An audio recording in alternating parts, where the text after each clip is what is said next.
guys, back here with another video. I want to give you a rundown of this engine run stand and show you exactly what all is needed, what's not needed to make one. So this one's just one I put together pretty quick. I just use the basic engine stand here that roll around, move around the shop, and then just a cheapo Royal King battery. So basically, to make anything run, you need fuel and spark and compression. As long as your engine's good, you should have good compression, and then fuel and spark. So you definitely need a power source for your battery. Your battery is what will power everything, and then your fuel source. So just inline pump, and then your fuel that you're going to run. You really don't need all the accessories, the gauges. They are nice to be able to see what everything is. More gauges the better, I think. So you don't need a radiator, you don't need any front accessories.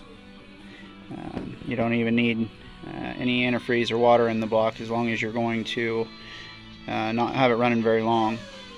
But always better to have all that stuff, just in case, and you can see, visualize and see what the engine's doing. And then preferably exhaust run out, or have this thing outside. Sometimes this thing will smoke out the shop because it's not been tuned yet. It's just been ran, and I don't even think I've put a timing light on it. This is my engine. This is going in my street car. I have several other videos of the stand being built, and then also the engine itself. This is a 436 cubic inch small block Chevy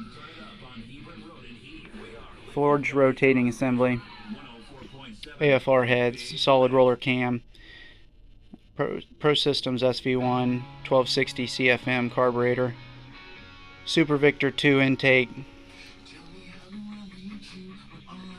big old single Venturi.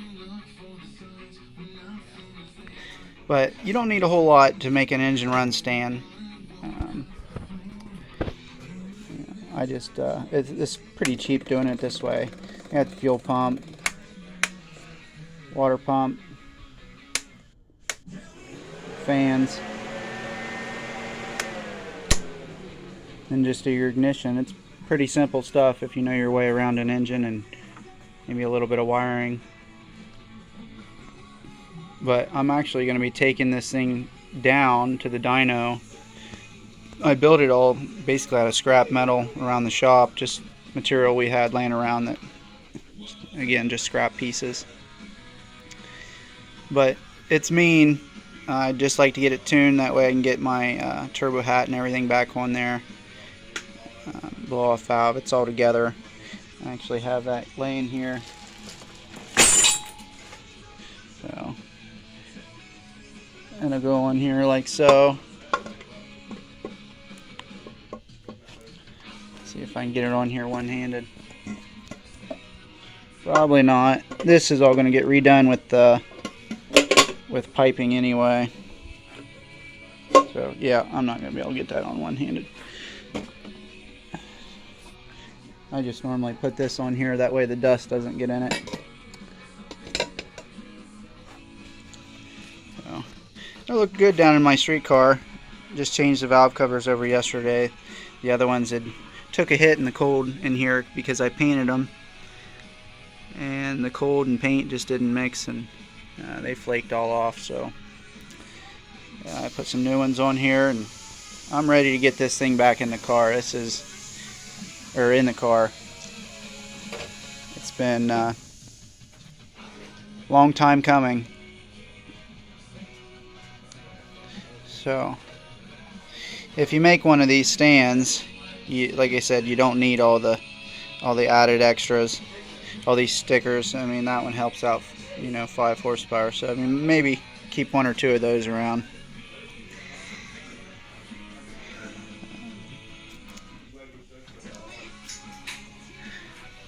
Pretty simple stuff though.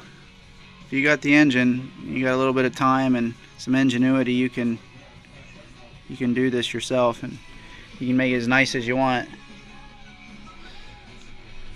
So I'm gonna wrap this up, and hopefully we'll get this thing off of the dyno here soon, and then we'll make a video of the dyno, of course, and then when we get this thing back to the shop, once I get the time, I'll be able to get my car on this side of the shop and be able to get in and get it running and go for a cruise.